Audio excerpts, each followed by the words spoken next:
বাবা তো বাবাই হন, গরিব কিংবা ধনী, বটবৃক্ষের মতো আগলে রেখে পুড়তে থাকেন যিনি। ঘামতে দেখেছি কিন্তু কাটতে দেখিনি, ইনি হলেন বাবা। বাবা হলেন এমন এক প্রজাতির মানুষ যে মৃত্যুশয্যায় শুয়েও সন্তানের কল্যাণের কথা চিন্তা করে যায়। বাবা হারানো সন্তানরাই বুঝে বাস্তবতা কতটা কঠিন।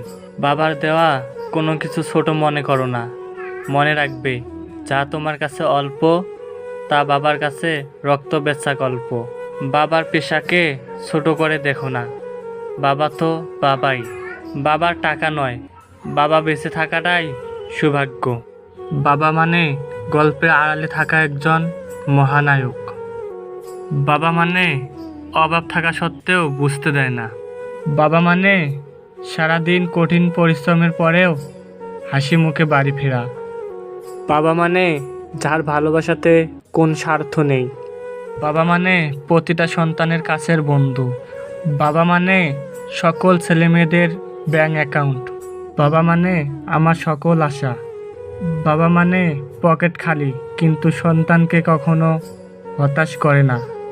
বাবা ইতিহাসের পাতায় এক মহানায়ক, যে কখনো ক্লান্ত হয় না, সে হলো বাবা। বাবারা ভালোবাসি কথাটা বলতে জানে না, কিন্তু কাজে করে দেখায়। বাবাকে হারানো মানেই ছায়া হারানো। প্রকাশ না করা ভালোবাসার মধ্যে বাবার ভালোবাসাই সেরা। বাবা মাত্র দুটি শব্দ, এর বিশালতা অনেক বড়। বাবা মানে এক টুকরো ছাদ, মাথার উপর বিশাল আকাশ। বাবা মানে ভালোবাসার প্রকাশ, আলোর মতো শব্দহীন। বাবা মানে কিসের ভয়, আমি তো আছি সাথে। বাবা মানেই নির্ভরতা, ভরসা, ভালোবাসা। বাবা মানে শত অভাব থাকলেও সন্তানের উপর তার আঁচ লাগতে না দেওয়া। যে মানুষটার সাথে আমার কখনোই পিক তোলা হয়নি, তিনি হলেন আমার বাবা।